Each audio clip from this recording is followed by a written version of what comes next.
Hey, good afternoon. Welcome to the Thurston County Board of Health meeting for January. It is January the 11th, 2022. My name is Menzer, Chair of the Board of Health. We have Vice Chair Commissioner Gary Edwards and Commissioner Carolina Mejia, Board of Health member. The County Manager, Mira Chavez, is to the right of Commissioner Mejia, and also through Zoom, we have our Interim Public Health Director, Kurt Harden, our County Health Officer, Dr. Dimyana Abdulmalik, and various staff members. Due to the ongoing COVID-19 pandemic, this is a hybrid meeting with participants able to attend in person today or virtually where possible. It's also live streamed for public to follow along on our Thurston County YouTube channel. Calling this meeting to order, and we need a motion regarding the proposed agenda.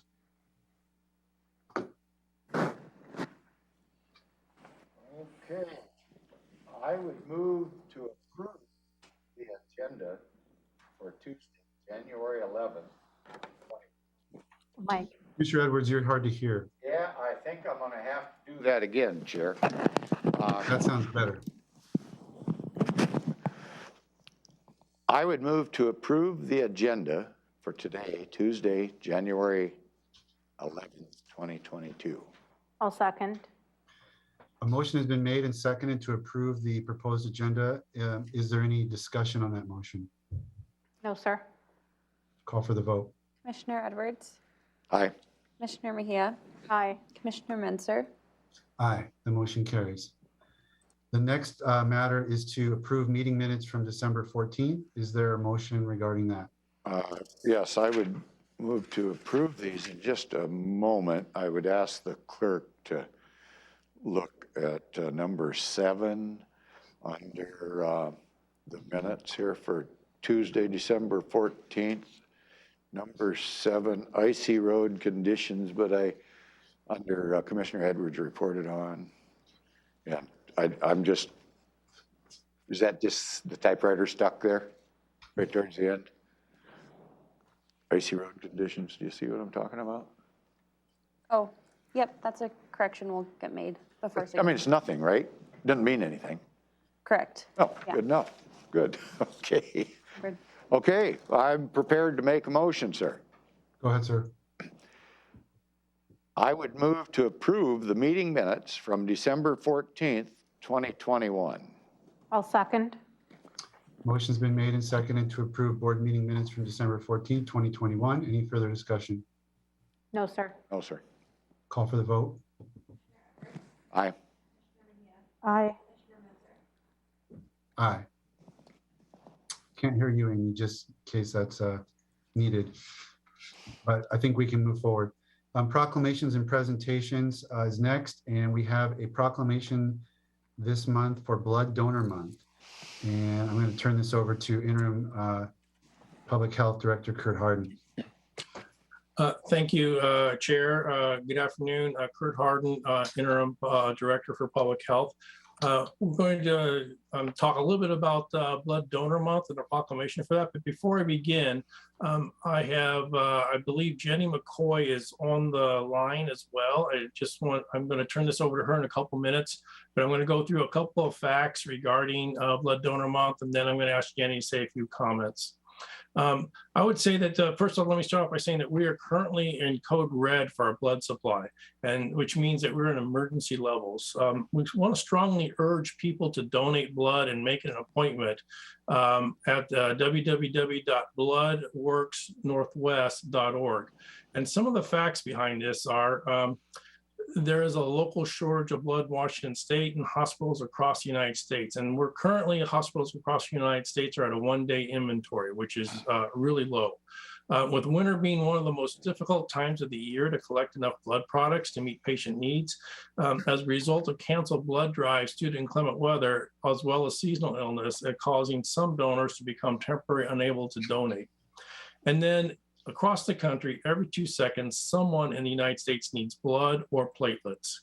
And I would like to say also that approximately 29,000 units of red blood cells are needed every day in the United States. Nearly 5,000 units of platelets and 6,500 units of plasma are needed daily also in the US. And also less than 38% of the population is eligible to give blood or platelets. So nearly 16 million blood components are transfused each year in the US. And one of the areas I want to point out, sickle cell disease, it affects 90 to 100,000 people in the United States. And we have about 1,000 babies are born with sickle cell each year in the country. Sickle cell patients can require blood transfusions throughout their lives. And then the average red blood cell transfusion is approximately 3 units of blood or product. So I will tell you that a single car accident victim can require as many as 100 units of blood. Blood and platelets cannot be manufactured. They can only come from volunteer donors. The blood type most often requested by hospitals is type O, and one donation can potentially save up to 3 lives. And according to the American Cancer Society, more than 1.8 million people are expected to be diagnosed with cancer in 2020. Many of them are going to need blood, sometimes daily, during their chemotherapy treatment. And with that, I also want to see if Jenny was wanting to say a couple comments as well. Thank you. I think you covered it, but I, excuse me, thank you for having me here today. Excuse me. And thank you to the Thurston County Board of Health for your ongoing support of the critical need for blood that you outlined so well. And I just have a few things I'd like to add, but you covered everything. Again, every 2 seconds, someone needs a blood donation. And like you mentioned, I can't go to a lab and have them mix up some B positive blood. The only way we can get blood for transfusions for our local hospitals is by other human beings donating that blood. And as you mentioned, there is a critical need right now. We're calling it a code red because typically, because of the winter holidays, holiday travel, sickness, people take vacations from their regular activities. Christmas time, the holidays are usually very challenging for us. This year, on top of that, we had the layer of the challenging winter weather that we've been facing. And on top of that, the surge of Omicron. So we've had many of our donations canceled. People weren't able to safely make it into their appointments. And so we have been trying to get the word out as much as we can for the need for blood. And I appreciate you helping us do that today. Just a few tidbits about Thurston County donors. Bloodworks supplies hospital products to 95% of the hospitals in the area. That's about 90 hospitals from Bellingham, Washington down to Eugene, Oregon. If we look specifically at Thurston County, we supply, we're the primary sole provider for Providence St. Pete's and Multicare Capital Medical Center.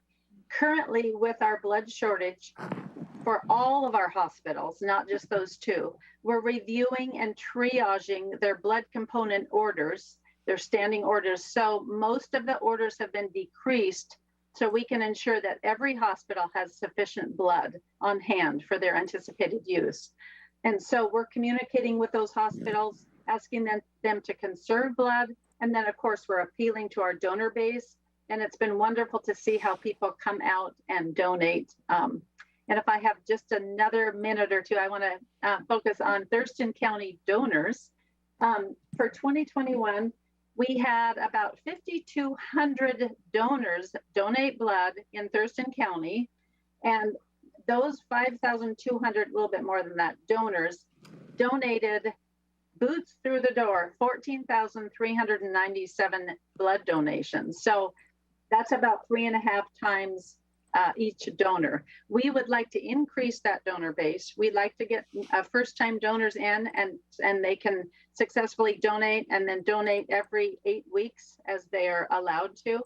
So we would like to increase the donor base by enlarging our donor base and then having the regular donors come in more frequently in order to keep our blood supply safe and healthy for our local hospitals. So I just want to thank you again for your strong support of our blood supply and for raising awareness of the need for blood. So thank you. Thank you. Are there any questions for Ms. McCoy? I do have a question. I don't think it's for Ms. McCoy. I think it's more for Kurt. We used to have, or the county manager, we used to have the Blood Works come here to the county for county employees, and it was always a great event. I used to love going to them. Are those gonna be popping back up, or are we gonna wait on that? Yes, that's a great question, and I didn't want to take too much time, but that wasn't something I did want to address. We have paused the use of all of our blood mobiles, and then we have set up alternative pop-up donor centers. But in order to safely set up a pop-up donor center, which would be an inside blood drive like we had at the Thurston County Courthouse, we need to have at least 1,200 square feet so we can safely set up and process our donors and have our staff work there safely. So as we're going ahead and restrictions are being slightly lifted, we are looking to set up in larger venues, pop-up donor centers. Right now, we're pretty critically restricted due to our staffing situation, which we are working on. So hopefully this year, I'm looking forward to having a few more mobile blood drives like you discussed, you mentioned. So thank you. That's a great question. Thank you. Mm-hmm. Anything else? Yes. Nope. Yeah, go ahead, Commissioner Edwards. What's the criteria for selecting donors that either have had cancer or even maybe have cancer and are maybe getting, some chemo treatment or something like that, or maybe they've recovered? How do you determine who is a good donor for you? That's a great question too. And we have a whole collection review department that covers different criteria, which changes frequently. But in addressing cancer patients, most cancer patients, if they have been symptom-free and treatment-free for 1 year, are eligible again to donate. And we have a whole department that addresses the ongoing criteria. For instance, if you travel to malaria risk countries, we ask you to wait for a certain amount of time. But that's a great question. And we, on our website, bloodworksnw.org, there's question and answers there on frequently asked criteria questions. Or we also have a number there listed that people can call and ask if they're actually eligible, including what kind of medication you might be on. But those things have changed continually. So the best way to get an answer to that is probably call that our criteria number that's listed on our website. Thank you for that question, though. By any chance, do you know, will they tell donors that they've had COVID, for an example? So will you check the blood and tell that donor, hey, you've got the antibodies or whatever denotes having it? That's a good question too. We did that at specific periods of time. We were doing special antibody testing, but we're not currently doing that. All of the questions that we asked donors before they came in would rule out whether they had COVID or not. But we were doing antibody testing, but we're not doing it right now. But wouldn't that get more people to come in? I'm just trying to think of a draw that you might get more people to come in if they knew they were going to get something out of it besides helping. A lot of people do it because they want to help, but a lot might come in just for the knowledge. Hey, I was sick last winter. I'm curious if I'll give you the blood, but you tell me if I had the bug or not. That's a very good question. And it was a wonderful draw when we were doing that before. And it's a special setup that we need and special training for our staff that we have not continued, but it may be something we do again in the future. I'm not able to address that, but I can't rule it out. So but thank you for suggesting that. Okay, and one other thing, Kurt made mention to the O blood type or something like that. What is that the one you use the most, or?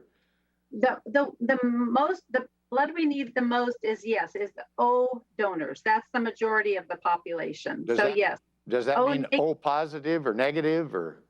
What you Any mean? O we would like. In fact, any of the blood types we like. O negative is the universal donor, but O positive and negative are the most desired blood types. But we, again, need all blood types.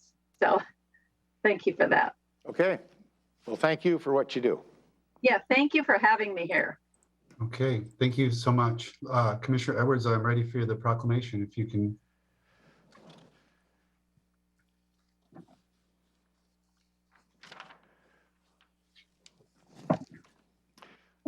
A Thurston County proclamation.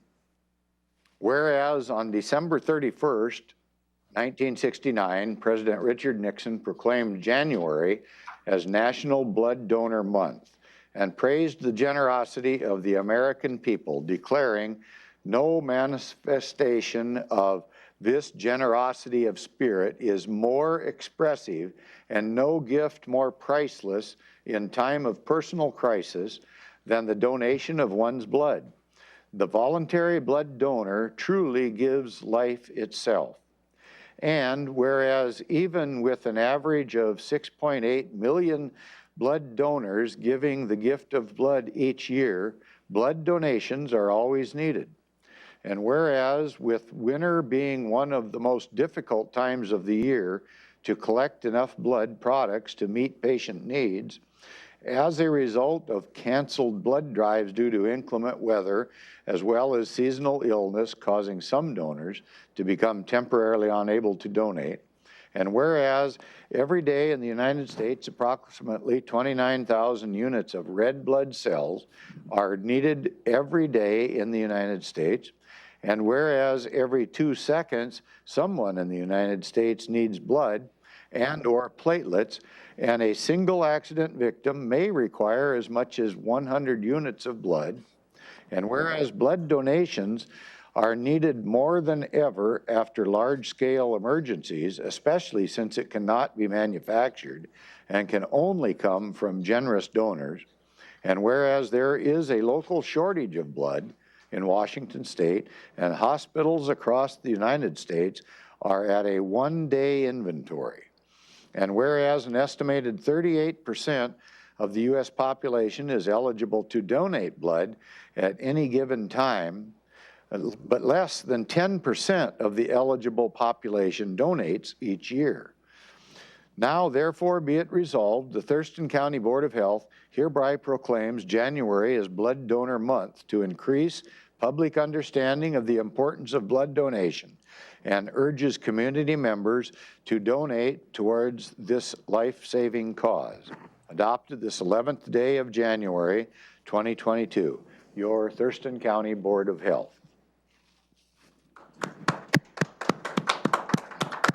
All right, thank you. Thank you, Jennifer, for being here. Thank you for having me. And I'd say in closing, I would try to put together something that would encourage people to come in. And that might be one of those somethings that I talked about. Thank you.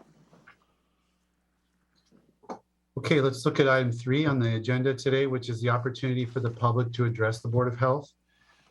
The Board of Health welcomes comments from the public at our monthly meetings. There are some guidelines governing such comments to ensure they are appropriate and do not take advantage of the fact that most meetings are televised. When called, please introduce yourself, including the area of the county in which you reside. Address the board, not audience or staff. Silence your cell phones. Board does not respond to public comments on an as-needed basis. The administrator of the Board of Health may follow up on specific items. Speakers are limited to a total of 4 minutes and may not donate any of that time to another speaker. Board reserves a right to restrict a person's opportunity to speak for a good cause. No comments that are lewd, offensive, inflammatory, hateful, defamatory, or discriminatory in nature. Please be respectful. No outbursts of any kind. Comments that are commercial in nature, such as promotion of a for-profit business. Remarks about pending land use permits or similar matters that could come before the board in a quasi-judicial capacity. And all materials provided to the county may be considered public records and subject to public release upon request pursuant to the Public Records Act, Chapter 4256 of RCW. We will start with folks in the boardroom. Then we will call anyone who is on the Zoom and would like to testify. You don't need to go through any special process. We'll call folks one by one. As far as the sign-up sheet, I have Terry Ballard, and then we'll let him go, and then we'll see if there's anyone else in the boardroom. Go ahead, Mr. Ballard. Good afternoon, Commissioners. My name is Terry Ballard. I live in Tanglewild. As per the person that said about donations, it's just like it's all about access. It's all about who knows what. If you don't advertise, you don't get it. Nobody's just going to say, hey, go to this website. I mean, we know what condition the county website's in. You really don't want to go there either, because you're not going to gather all the information either. So I would firmly suggest that Mr. Edwards has 16 emails of all the nationally recognized veteran groups in Thurston County. That's an access list. That's an email list. Go for it. You know, you're not just going to have a website, posted it up and down and all around, and posted it all at the VFWs, AMVETS, and American Legion. That's the way to get the word out. You can get the word out by posting it out elsewhere at the adult center, at the Lacey Adult Center. But anyway, besides that, I was just wondering what the Board of Commissioners is doing to combat mental health, homeless, and drug addiction. They're major problems. You talk to me about that racism is a health problem. You talk about discrimination as a health problem. You know, you talk about all these things, and then we come down to this, that no one can speak further, but everybody can have access to all the other profit-making activities in Thurston County Courthouse, but we just can't speak. The 5 of us who show up on a weekly basis just can't show up anymore. Now that's called discrimination. I'm sorry. So then again, to access the Veterans Fund in the policies and procedures, if you have no or little income, it says in there that you have to be part of the state food program, okay, and you have to be on Medicaid. Well, why are we discriminating towards homeless?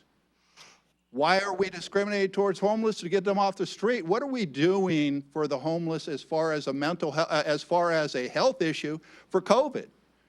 Do we have any way to help them? Are they going to the hotels that you set up for them? Are the caseworkers going there? Are the health people going there to help out the homeless? No, they're not. They're not going there at all, okay? And we want to combat all this. We want to combatant of all these things, but we want to talk about it. Words are cheap, actions are everything, okay? As far as the Thurston County veterans, as far as the veterans is concerned with, getting the word out is an actual thing. That's why they have people that are on the members of the Thurston County Veterans Advisory Board. They put the word out to all these organizations that Mr. Edwards has a location, a meeting time, an email, a phone number. He has all that information, and they're just losing out on the information like they're losing out on the blood information and donating blood throughout the county. If you just keep it to one source is the only going to know. Information is never power. Information should be used down to the lowest level possible. And my last question. As you know, I had 80 hours of equal opportunity training, and I conducted as an equal opportunity representative for 8 years. And the woman had a good point. To make Mr. Chavez Director of Public Health and Social Services Department for Environmental Health and Office of Housing and Homeless Prevention Divisions, is he qualified for that? Is there somebody else that's qualified that can take that position? Because we're filling people with in-name positions, and they're not qualified to have those positions or hold those positions as a temporary. Thank you. Is there anyone else in the boardroom? There is no one else in the boardroom, sir. Ramiro, could you call through the Zoom? Yeah. Let me call you. I see Ms. Ashley Damas. We'd like to provide testimony this afternoon. You have 4 minutes, ma'am. Yes, please. Good afternoon, and I appreciate the opportunity to speak to the Board of Health. My name is Ashley Damas. I live in Northeast Olympia. Fundamentally, the purpose of my visit today with you is that I'd like to request that the Board of Health and the public health authorities implement a vaccination verification order here in Thurston County, essentially requiring proof of vaccination or a recent COVID test to dine or drink in restaurants and bars.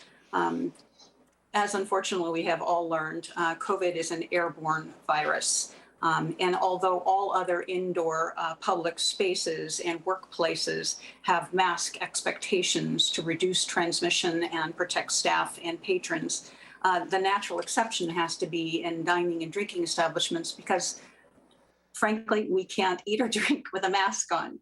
But the problem is that creates a significant opportunity for COVID transmission between patrons and then out into the community.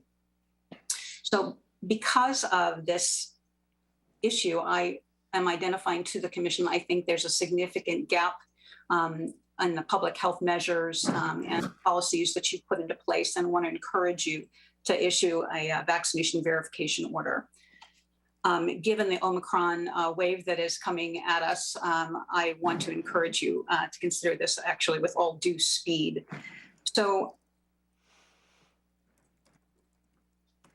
let me also share that these sorts of orders have already been implemented in other cities, other counties, and other countries, because they also recognize the basic facts of this is an airborne disease, and you cannot have people in indoor spaces without masks, without essentially creating a perfect opportunity for transmission. Here in Washington, the 3 counties that have already got these orders in place include Jefferson, Clallam, and King County. Some major cities who make the news, who have recently put orders in place that have just gone into effect just in time for Omicron, include New Orleans, Philadelphia, Los Angeles, Washington, D.C., Boston, and Chicago. And again, if you read the national and international news, you're aware that there are many other countries who have put these orders in place for their entire countries in order to actually address the risk of transmission in indoor spaces for an airborne virus. So I want to encourage you that this is really a time-sensitive policy matter. I think the science is very clear. And with the wave of Omicron coming, frankly, towards us, a number of hospital systems around the country have already started to put triage standards of care in place, which is frightening. And our neighboring state of Oregon has just established its triage policy as well, recognizing that this experience is coming to us very soon, and as soon as unfortunately, they're trying to save their healthcare system from crashing. And I know that there are many good things this commission has already done. I really want to encourage you to address this gap because all of it, none of us want to be living in a community where our healthcare system is gone to a triage standard of care. And so there are lives yet to be spared, collateral damage yet to be avoided. So I want to encourage the board to take action on this. And I thank you for your time and your consideration and your service. Thank you, ma'am. Next, I have Mr. John Pettit. Yes, this Go is ahead, John sir. Bennett. I live on Rich Road in East Olympia. I'm going to start out by suggesting, first of all, I appreciated some of the comments, lady. I may have disagreement, but if she is adamant about the fact that masks mean something and are useful, then wouldn't it be appropriate for the chair of the Board of Health to be wearing a mask inside of the building in which there's a door open exposing other people to the viruses? So I think we need to set an example. Now, a term I usually like to implement has to do with what's referred to as actions speak louder than words. 2021 was absolutely a record of only one order actually being made by the Board of Health. And it had to do with delaying the process for septic tank inspections and swimming pool, not having to have paying for permits that they wouldn't be able to use. Now, it's obvious, and I have to throw it under the chair of the Board of Health, Mr. Menzer. The question is why with all the issues that exist, the drug addiction issues, the mental health issues, the pollution of the water issues, why has the Board of Health absolutely failed in every aspect of taking any actual action? I mean, it is actually set the new standard for the bottom of the barrel for not doing anything during a time of what would be crisis. And we use the word crisis because we like to be political and talk about racism is a health crisis. If you actually took a look back at a PowerPoint presentation the commissioners looked at, you'd realize that it is purely political. If you want to be right down to it, the groups that are the oldest living population is the Asians and the Hispanics, followed by the whites.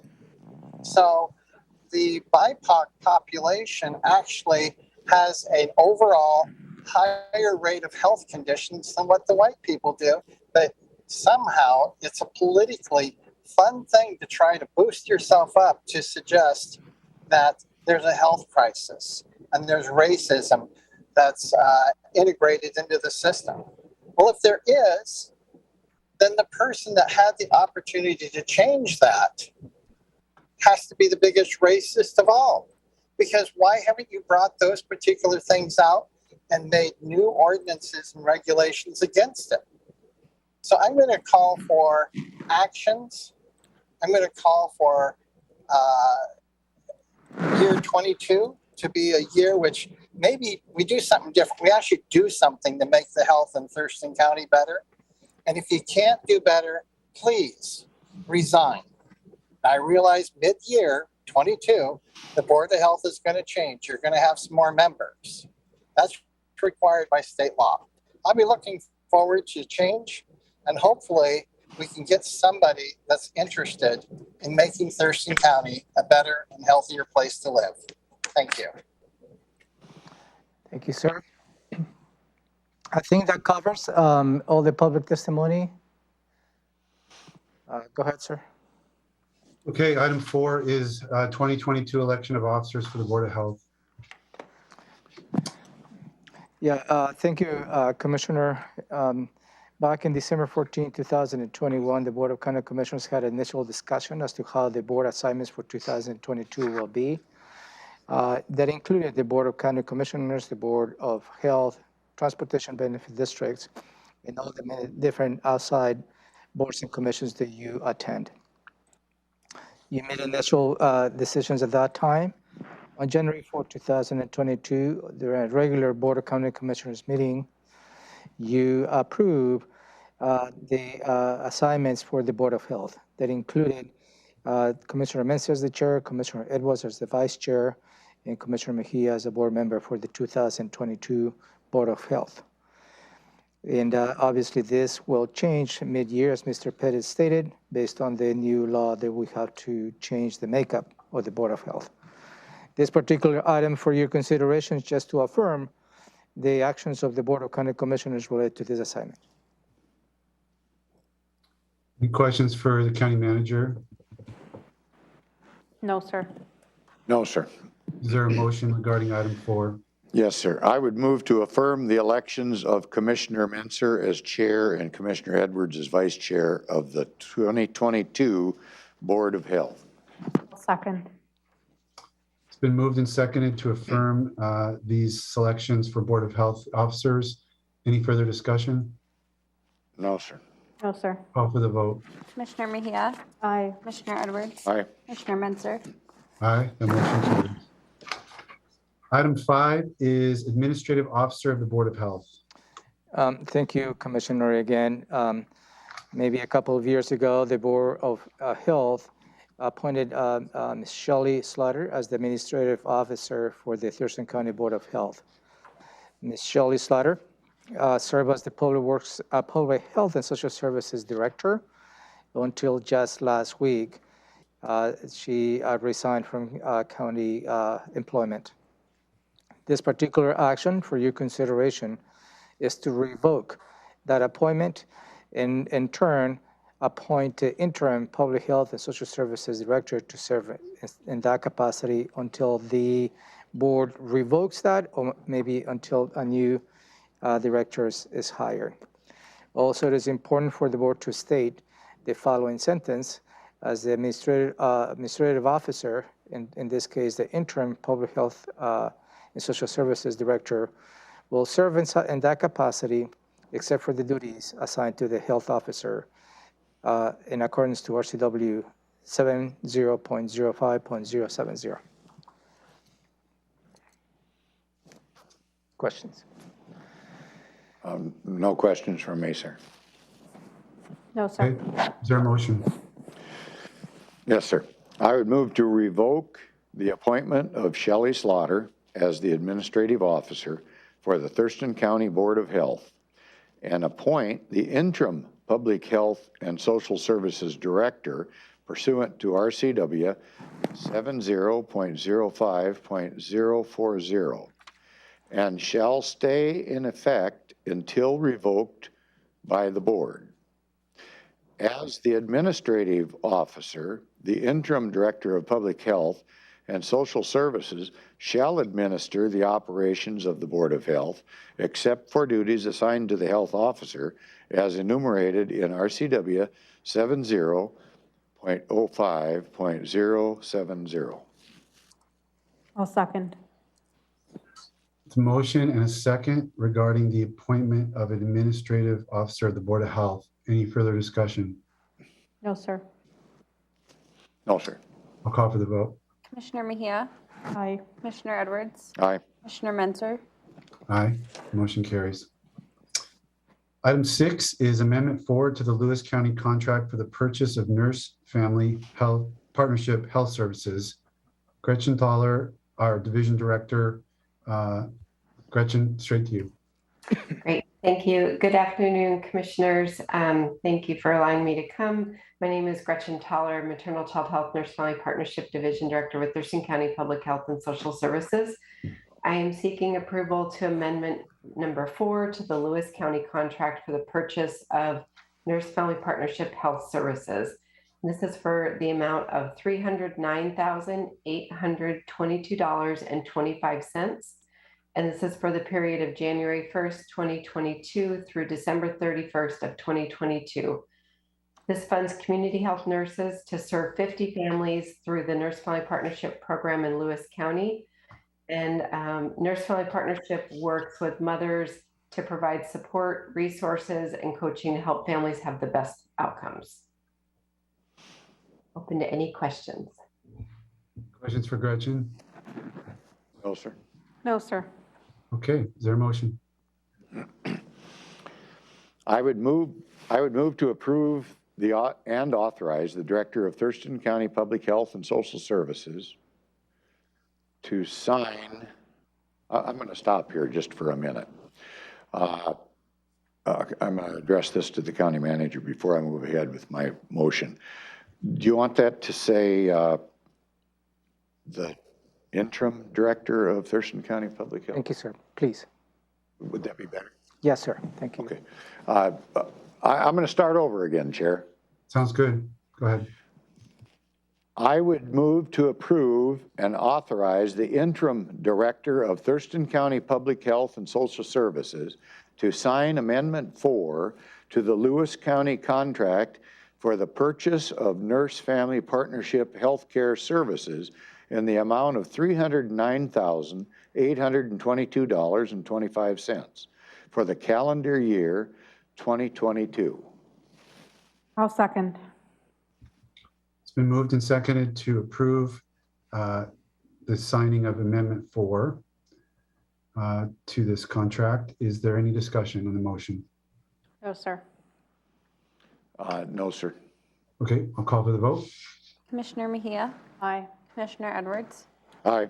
Commissioner Menzer, Aye, motion carries. Thank you. Thank you, Gretchen. Item 7 is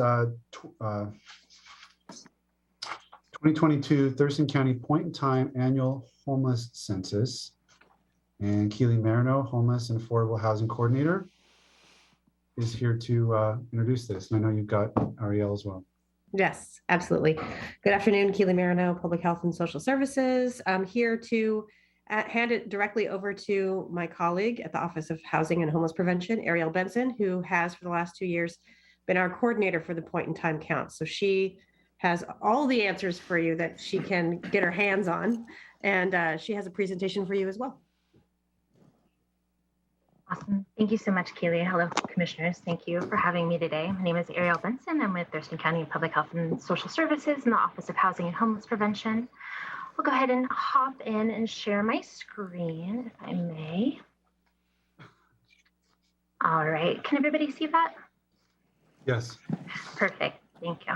All right. So I'm going to start broad and do kind of a broad overview and then dive into the specifics of the count this year.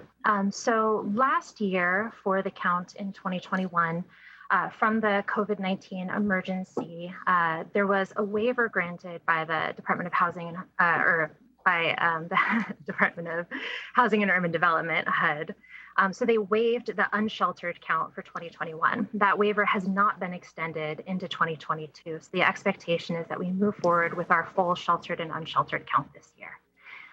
It is a standard for that count to take place every 2 years.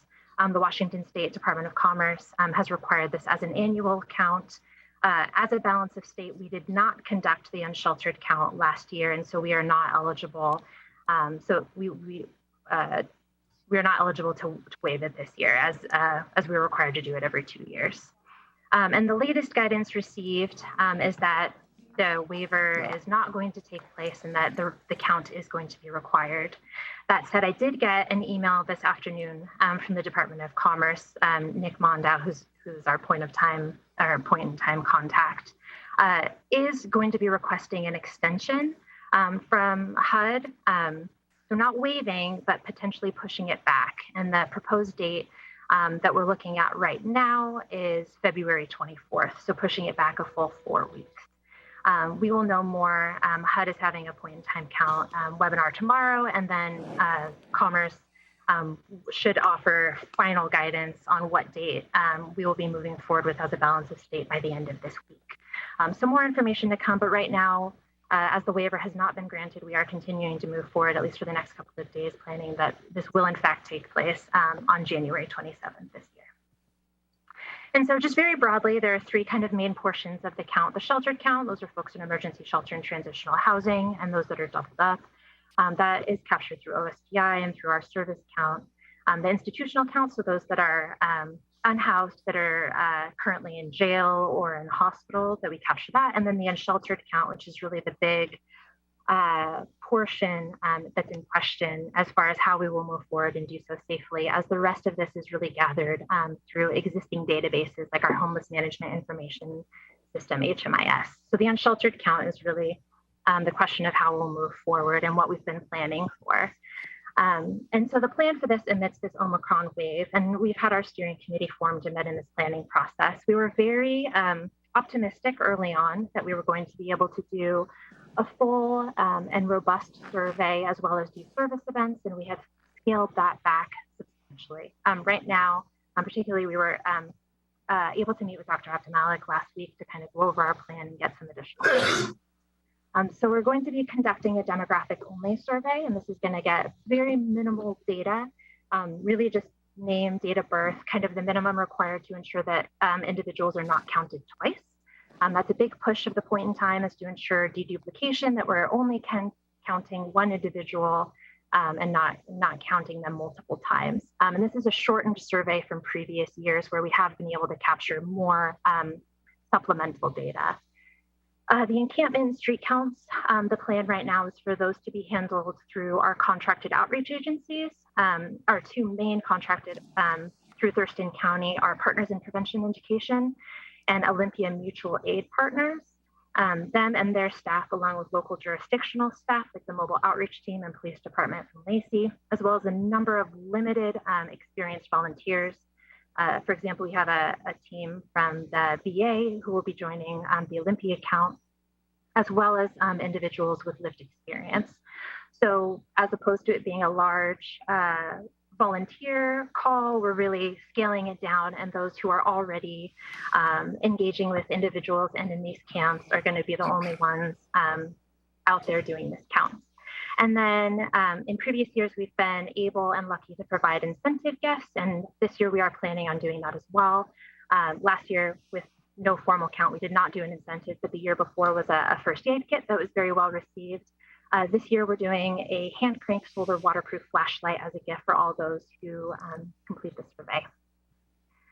I'll add one note with that as well, that we are, as opposed, because there is so much community engagement and interest around the point in time count, just interest in supporting it. Because there's such limited volunteer opportunities, we've been really trying to divert and push folks towards making donations through those contracted outreach agencies, particularly for needed like warming and survival gear. So the safety protocols that we're putting in place, and our outreach agencies have been in the thick of this for the last, since this began, and so they are very skilled, but we'll be implementing, the recommendations from the CDC and the DoH, maintaining that physical distancing, masking, those that will be doing that are contracted and out doing the count will all be vaccinated. We're reduction in services. Like I had mentioned that we had planned early on doing a number of service events. We have canceled all of those and are just going to be moving forward with very basic, limited, to avoid increasing congregation. We've reduced the survey length to avoid and limit the amount of time that individuals are engaging with each other. And then a happy waiver as well is that verbal consent is allowed for HMIS data entry. And we need that in order to enter them and to have them do the survey. And so previously that has been required to be ink, and it is awesome that they have allowed that waiver, because that is a major safety piece. No papers have to be handed back and forth, which is very nice. So this year, we're looking at, we don't know what the final count is going to be. This is kind of just over time. You'll notice for last year's count, we did an amended or a very, I'll say an amended version of our unsheltered count so that we could get some supplemental data. And then the Department of Commerce has not yet released their final HMIS numbers from that count. So we have not released our final 2021 PIT report, but we are looking forward to that hopefully in the next couple of months.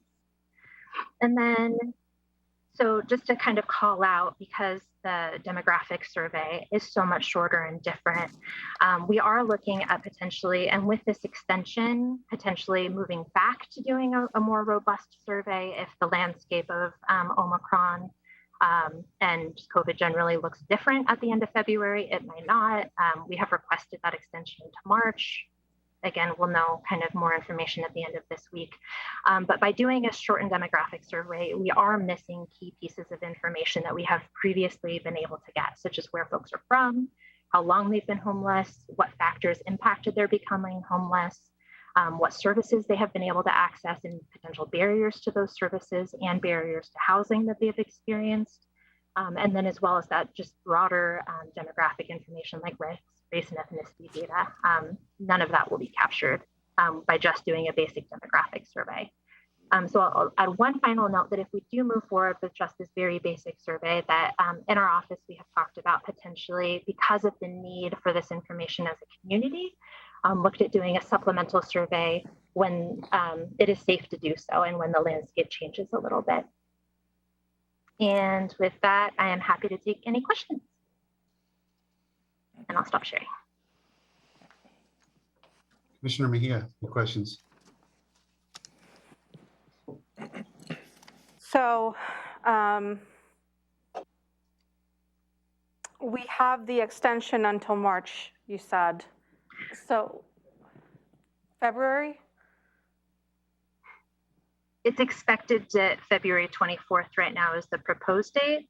Okay. We have requested through March, but we won't know until later this week. Okay. Thank you. Mr. Edwards? Yes, under your page there that says data and what's missing from the story, is there a reason that we can't ask those bullet point questions? Is there a prohibition against asking those questions? No, the reason why we're not moving forward with that is to limit the amount of time that folks are interacting with each other. We've gotten guidance that even within with vaccinated and masked individuals, in the presence of unmasked individuals for significantly less periods of time than 15 minutes, we have seen transmission. And so as a safety protocol to just limit the amount of time that folks are engaging with individuals who may or may not be masked, we're making the choice to have that shortened survey. So what would have been a 10 to 15 minute survey will now be a brief conversation and then potentially 2 to 3 minutes. Okay, thank you. Okay, thank you, Ariel. Thank you. Keely, anything else on that one? No, Ariel's done an amazing job in a really confusing year for organizing the PIT. So just appreciate all of her work and our partners as well. One question real quick.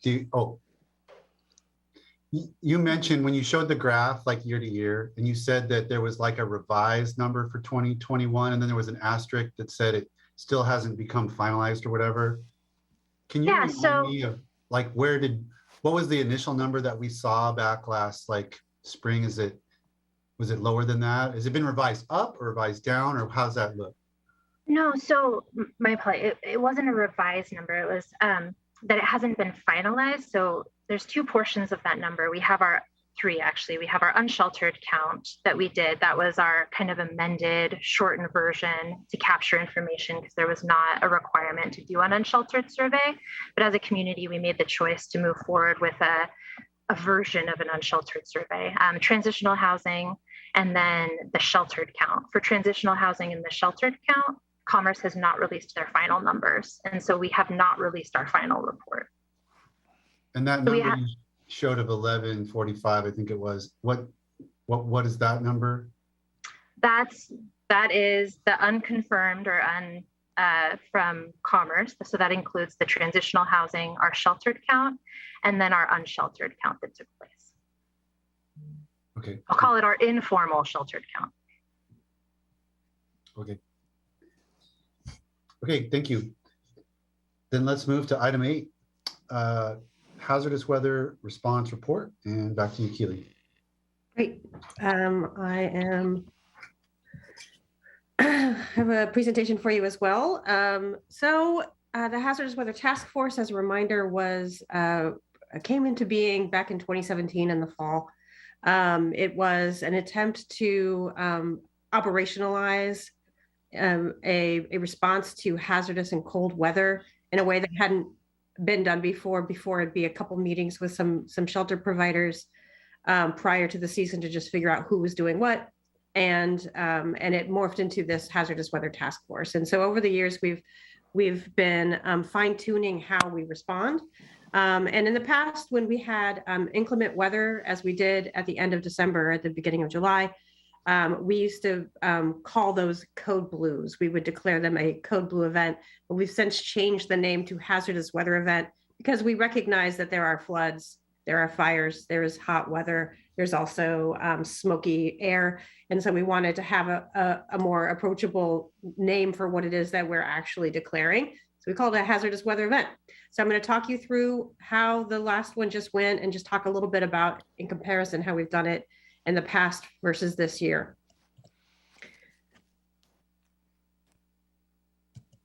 If I can make this little guy go. There we go. All right, so this graphic is very busy and I'm just gonna quickly walk you through it. This is basically the process. So the Hazardous Weather Task Force meets twice a month on Fridays, and it's a pretty broad group of stakeholders: intercity transit, jurisdictional staff, providers, concerned citizens have all attend. And so when we are monitoring the weather, which is my job as facilitator of the Hazardous Weather Task Force. And we can see that there's a forecast for inclement weather to last over 72 hours.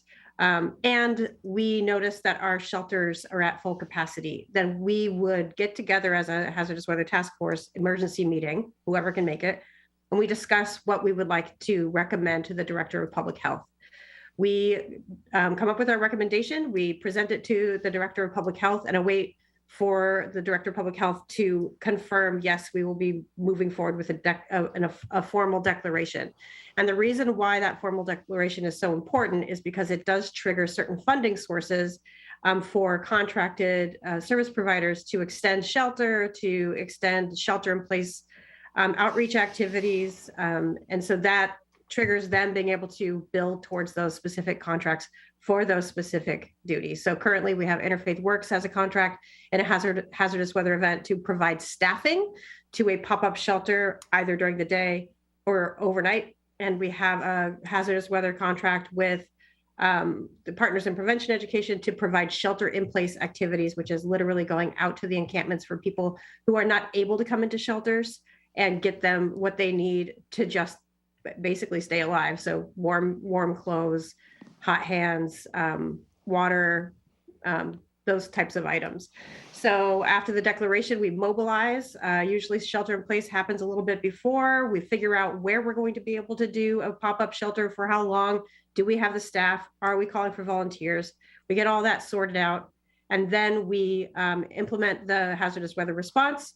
We monitor to make sure that to ensure if we need to extend, then we make that recommendation in good time to the Director of Public Health, and then we deactivate. So that's basically how it works. And that has become a pretty smooth activity of the Hazardous Weather Task Force over the years.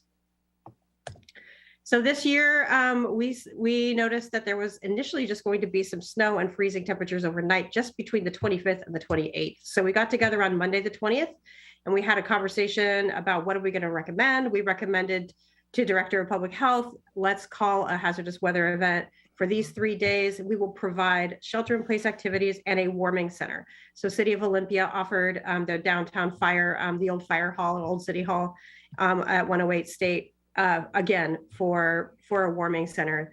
It was determined that we could operate that warming center for 12 hours a day. And we did not at the time look to increase shelter because it was, we had a little bit of room in our shelters, and because of COVID-19, we were not able to extend any capacity with any of the shelters. And Interfaith Works had literally just left First Christian Church. And as it was a shorter period of time, and because we had upwards of 80 people in hotels that would have been outside, we felt fine just offering a warming center at the time when it was only going to be 3 days. By Wednesday, we realized it was going to last well into the week, past the 1st of January. And so we extended, we made a recommendation for extension, which happened. And from that point, we approached Interfaith Works to stand up an overnight shelter as well, which they did at First Christian Church. They were gone for 3 days, and then they went right back. So this is a little bit more about what I just talked about in greater depth, that whole the task force meeting and the declaration. So just talking us through these steps. So shelter in place began immediately. Partners in Prevention Education grabbed tarps, blankets, hand warmers, clothing, preemptive to the 25th, because oftentimes what happens, especially in snowy weather, vehicles can't drive. So outreach workers, it becomes difficult for outreach workers to get out into the encampment. So they want to make sure they get as much survival gear out prior to the event starting as possible. And then we're able to do some outreach throughout the week as well until about Friday. And they made contact with about 200 to 300 unique individuals during that process. And then the warming center was 12 hours a day from the 25th, was offered from the 25th until the 31st from 8 a.m. to 8 p.m. in partnership with City of Olympia and with Interfaith Works. Just the 25th, they could only do 3 to 8 just because it was difficult to find staffing on that holiday. And it was incredibly successful. And then we also, of course, operated the overnight shelter at First Christian from 8 p.m. to 8 a.m. And there you have it. We were able to offer 27 beds per night, which is pretty significant, and was at capacity pretty much throughout the entire event, which their final night was on the 1st of January. So we have conducted a debrief on last Friday. We make sure to do that pretty soon after the event so we can, when it's fresh in everybody's mind, talk about what worked, what could be better. It's always volunteer coordination. It's always staffing. This time just happened to be a magical capacity of Interfaith Works to operate this warming shelter during the day for 12 hours, fully staffed, as well as overnight shelter. So what were the numbers? So for the week at the warming center, we had a total of 889 individuals that accessed that warming center during those days, averaging about 127 people per day. And for overnight emergency shelter, about 170 emergency beds were filled, averaging about 24 people per night. In terms of the rest of our system, we had approximately about 1,000 beds of shelter that were offered throughout that night as well, or throughout that period of time as well. How this compares with some of our previous responses is pretty remarkable. So for instance, last year when we had a hazardous weather event, it was a 4-day event that was declared, I believe, in February. We were able only to offer warming shelter 4 days from 10 a.m. to 3 p.m. And we were able to offer 3 nights of overnight shelter for up to 25 people at First Christian Church. And it was ended up being about a 5-day event, but just due to staffing capacity, concerns about COVID-19, that was all that we were, and shelter in place activities, of course, that's all we were able to put together for that response. This year we had upwards of 80 people in the hotels due to the sweep of the Deschutes encampment. So 80 people who would have been out in the elements were in hotels, warm. We had the 12 hours every day for a week, pretty much at the warming center, and 12 hours at night.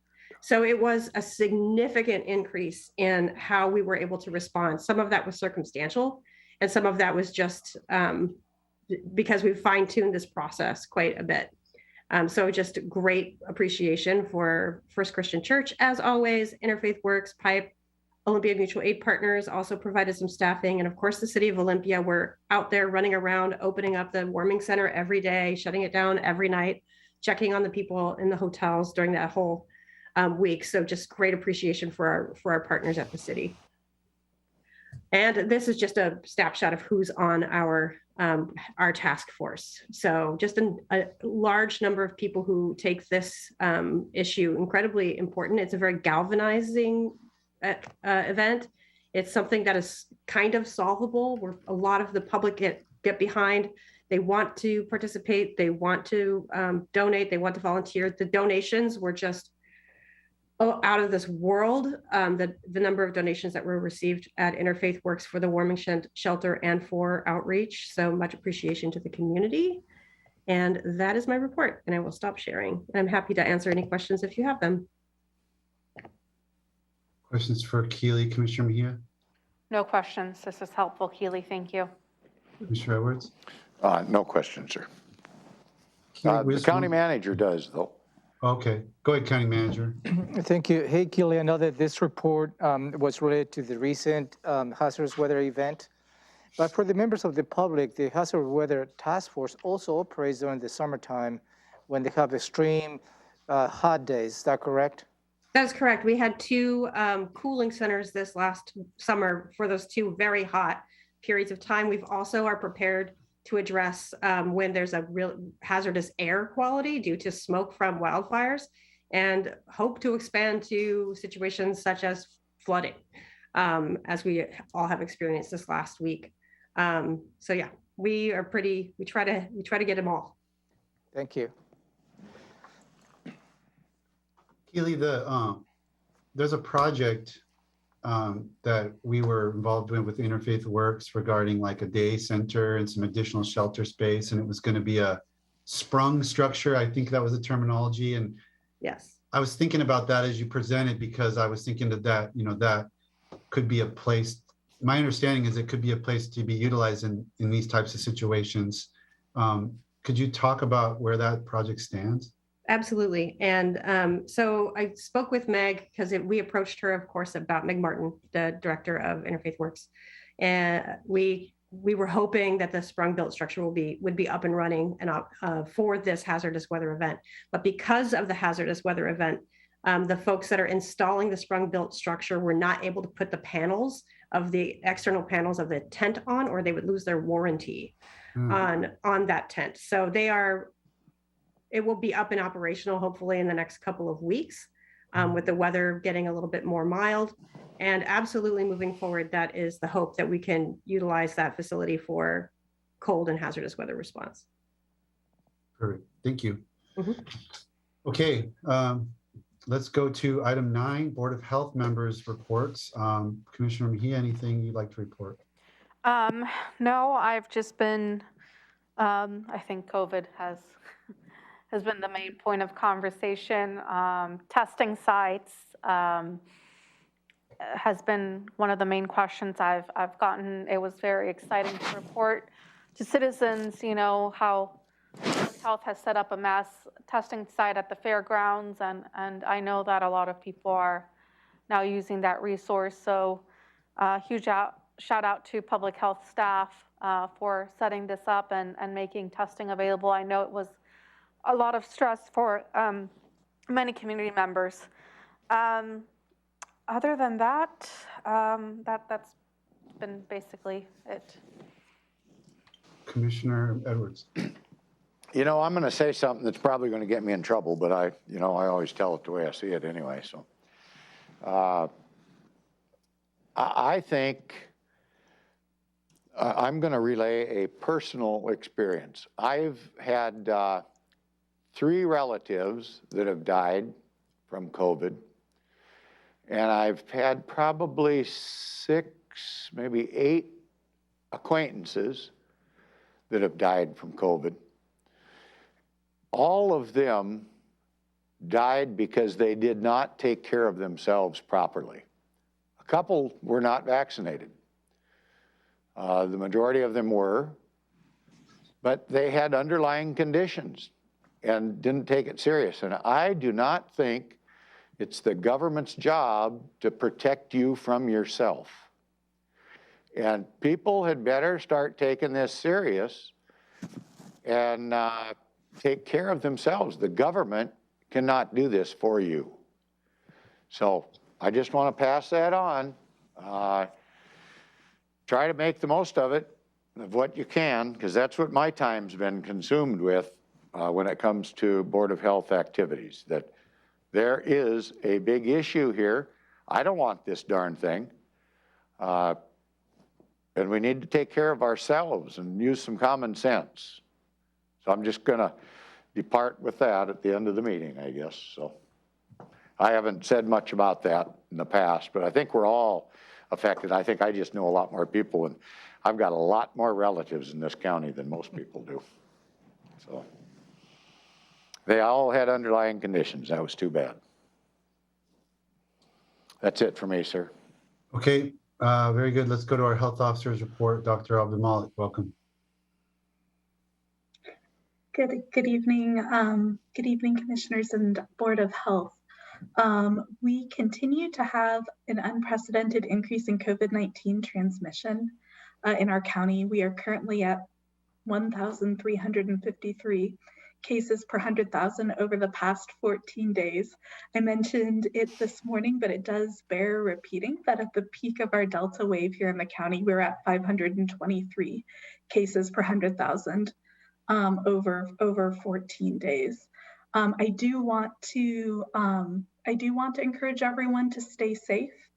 So stay home when you're sick, and if you have symptoms or are instructed by public health, get tested for COVID-19. Be very vigilant in masking in indoor public spaces. The best mask is the mask that is comfortable that you're going to wear. Once you've met that metric, consider upgrading your mask to potentially a surgical mask or a KN95. As always, we definitely encourage the public when they're looking to upgrade their masks to be mindful of the masks that are needed by healthcare personnel. So the N90, the healthcare quality N95s. I encourage folks to maintain physical distance between themselves and non-household members, as well as to avoid crowded spaces. So the question has been brought about, what about restaurants in Thurston County? So one of the ways that we've looked at where are folks getting exposed in our county is when we interview people, we ask where they were in the 14 days prior to becoming ill. So we actually looked at our data from between October 1st and December 18th of 2021. And at that point in time, approximately 11% of cases had folks note that they had been in a restaurant in the preceding 14 days. And this is compared to 33% that had reported being at a gathering, either friends or or this was an all type gathering. So parties, sports events, all of those things. And then 28% were at other, reported being at other businesses. So we do look at what our Thurston County experience is in terms of making decisions with community transmission rates where they are right now. We are looking for we are looking at all the different ways that we can help folks stay safe. And I continue to continually surveil our local data as well to see what potential interventions or advice I can give Thurston County residents in terms of how to stay safe. In non-COVID news, our food inspectors continue to inspect restaurants in Thurston County to ensure that food in our county is safe, as well as to prevent foodborne illnesses. When problems are addressed, our food inspectors and our environmental health team reach out and ensure that folks have the right training, if that's what's needed, as well as give pointers to ensure food safety. And our team was engaged in those protective activities last month, as they are every month. Our disease control and prevention group investigated 68 confirmed and suspected cases of Campylobacter, chlamydia, hepatitis, so A, B, and C, as well as Salmonella, syphilis, and Yersinia, just to name a few. We continue to provide tuberculosis case management to pulmonary TB cases in our county, which means that our team is reaching out to folks and helping to support them taking medications for what can be prolonged periods of time. We are looking at our influenza activity in Washington State.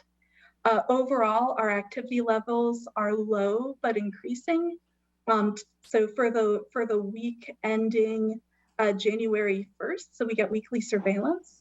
Influenza was the type that was identified as circulating, and to date this season we've had no influenza deaths. I just want to encourage everyone to continue, masking, washing, engaging in hand hygiene, staying home when sick, as well as, and in addition to testing for COVID, if you have influenza symptoms, so high fever, cough, nasal congestion, and you test COVID negative, kids consider getting tested for influenza as well, as that can cause severe illness, especially in folks that are vulnerable.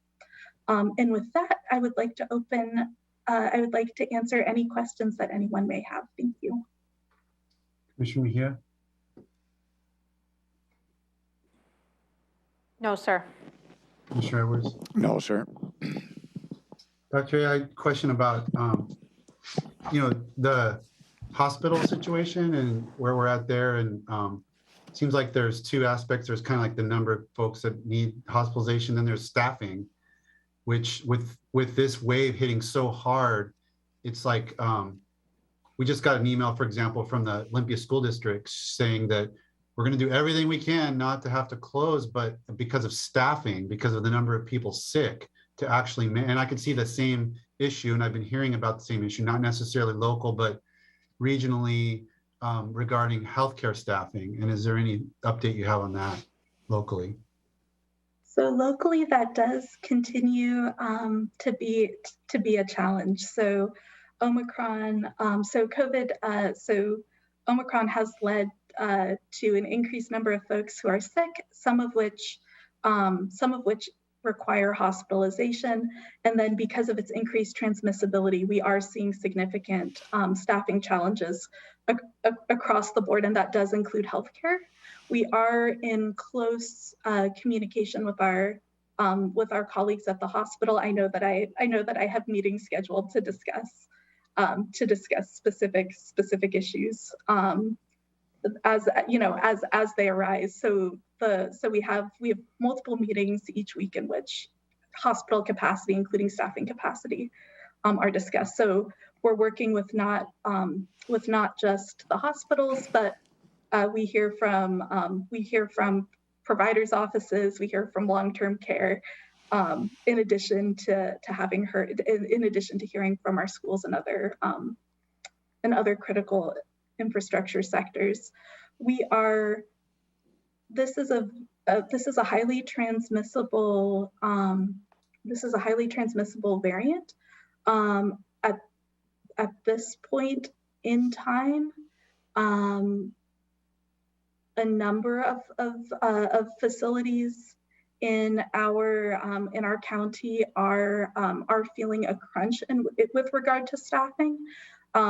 We are continuously reaching out, having conversations to make sure that we try to help buffer that stress as much as we can and help folks prioritize kind of the highest need and highest risk situations. Okay, let's go to, thank you, Dr. A. Let's go to Interim Director Kurt Harden from Public Health. Do you have a report for us, Kurt? Sure. Good afternoon. First of all, I'd like to say that we continuously seem to have more referrals for services than we have for capacity. That's both on the COVID side and the non-COVID side. So I wanted to stress that. And then just to touch base briefly on the COVID side, I know Commissioner Mejia mentioned the testing at the fairgrounds, but I also want to remind the public that we still have our vaccine site at the Capitol Mall. And so that's set up for daily administration of vaccines out there. And we'll, again, want to encourage everyone to go out and get their vaccine, the COVID vaccine. Also want to report on the non-COVID side, we completed our first phase of implementing the distribution of our HEPA vacuums. So along with a healthy home environment information to local households in need of support of keeping their indoor environment clean and healthy. And that's part of a new effort in which the Department of Ecology is funding our Healthy Homes program to test the approach for how well it keeps flame retardant chemicals out of the home and out of environments. So far, as of January 3rd, we've got 15 vacuums have been distributed. For our Office of Housing and Homeless Prevention, we just had a report and a briefing on the Hazardous Weather Task Force, but they supported those efforts as well. And for the Hazardous Weather Declaration in late December, and they also were able to provide up to 17 hotel rooms for individuals who are displaced and as part of that, the Hazardous Weather Task Force process. Subject to your questions, it's a brief report this time, but subject to your questions, that's my report. Anything for Kurt? Commissioner Mejia. I do have a question, Kurt. Does the mall location offer vaccines for children? They offer vaccines depending on the schedule, and different days have different schedules, but they do have the vaccines, pediatric vaccines that are down to the CDC approved level. Thank you. Commissioner Edwards, anything for Kurt? No, sir. I'm good, thanks. Okay. Kurt, I just want to thank you for, I mean, it is no small feat to take the reins of the Public Health Department in this particular, in any time, especially right now. We really appreciate you stepping up. And we'll see, hopefully you won't have to do that too long because we'll find a really good permanent replacement on short order, but it's an important thing that we need to take our time and do it correctly. So thank you. Okay, anything for the good of the order? Okay, I appreciate everybody's time today. We are adjourned.